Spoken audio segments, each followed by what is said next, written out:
Which activities will not help with lead generation? Today I'm joined with Kasra. So the amount of people that try to do lead generation in-house without a marketing kind of strategy put into place, what activities are generally people doing that you think will not help them generating more leads? So I'm going to start off with building a non-SEO optimized website. So, and this is kind of twofold, right? So for example, if you've just went and bought or done a web development with an actual agency and you've just went and spent £6,000, a lot of people think, okay, brilliant, I'm going to start generating leads here, and it's not actually the case. Or just having a website does not mean that you're going to start magically getting leads. The second thing to that as well is SEO is never just I've done SEO, I've filled out a couple fields. SEO is obviously ever growing. You're going to need to consistently be publishing articles onto your website, blog articles, questions that your customer base might have. Then also building links as well. Like, a lot of people think SEO is just a one and done deal, and it's not actually the case. Yeah, for sure. I think the activities, I fell straight into that 15 years ago. I seen my website as being a shop window, and I just thought that once it got built, it would start generating leads. I actually rang up my web designer, and I was like, hey, where's my leads? Why am I not ranking? I wasn't even ranking for the company name. So, and he was like, and the guy says, I'm a web designer, I'm not an SEO. And then I was like, oh, what's SEO? And I literally had to search, what is SEO? I'm like, oh, what? You can kind of get higher rankings and you can do things to manipulate Google.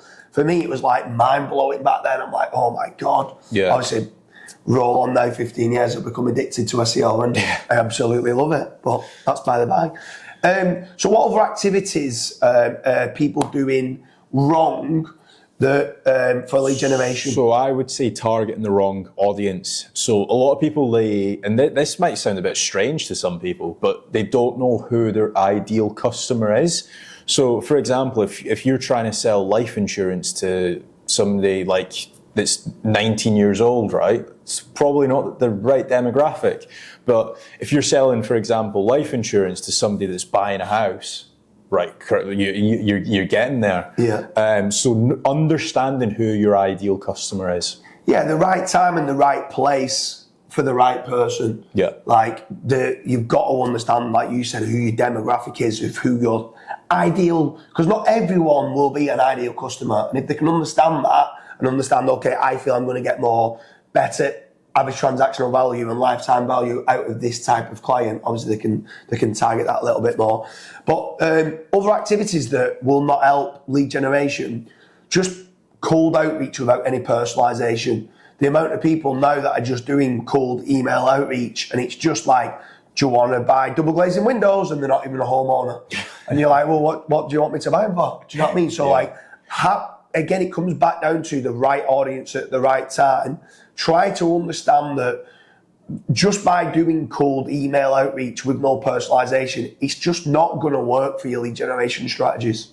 Yeah, this is kind of similar to what you've just said, but mass posting on social media with no clear offer, or just mass posting on social media full stop. So again, there's tons of these videos online where it's like, I generated 60,000 leads from a business using LinkedIn, or I generated $5 million using Instagram. And it's like, they might have done, but that might not work for you. Like that guy that's posted about Instagram, he might have a e-commerce store that sells pink fluffy hoodies, right? You don't, you sell life insurance, for example.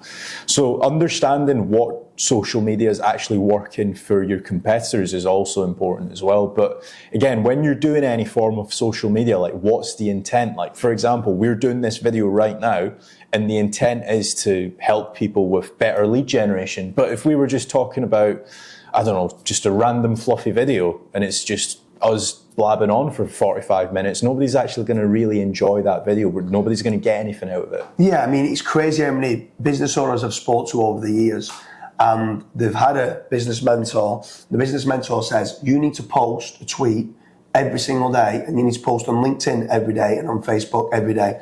And that's all they've said, right? So I started to look at the tweets and look at what they were sharing on Facebook, and it was like, hey, today's Dress Down Friday. oh, the team had a Domino's pizza today for lunch. And it's like literally got nothing to do with anything of what they do. And it's not like I'm going to go, oh, brilliant, you've had a Domino's pizza for lunch. I'm now going to buy your double glazing windows. Do you know what I mean? Like there's no, like you've got to have some sort of direction. And the amount of consultants and business mentors that just say like certain things like go and post every day. No, you've got to post the right things. You've got to make, again, it comes back down to targeting the right people at the right time and delivering a message or having a good offer. Like the offer is so important to have. But anyway, my next one here to what people are doing that will not help your lead generation. If you do any sort of SEO or PPC, you've got to target the right keywords as well. It's not just the audience, but the right keywords. So when you're getting inbound leads, it's for exactly the product and service that you want. One of the examples where we invested in a staging company, started doing blog posts about Strictly Come Dancing staging. And it was like the different stages. And I'm like, well, why is that going to sell you stages? It's not. And he was literally talking about the best dances that was being done. I'm like, you've got to understand the funnels, top of the funnel down to bottom of the funnel, and think of every single keyword possible that might be able to lead them down. Now, if you are paying for PPC, for keywords, you maybe don't want to go with the top of the funnel. I know it's cheaper, but you want the kind of sales intent and understand the main keywords that you want to try and rank for. I think going after the right intent keywords is important. Yeah, and this is my last one, which is relying solely on cold calling.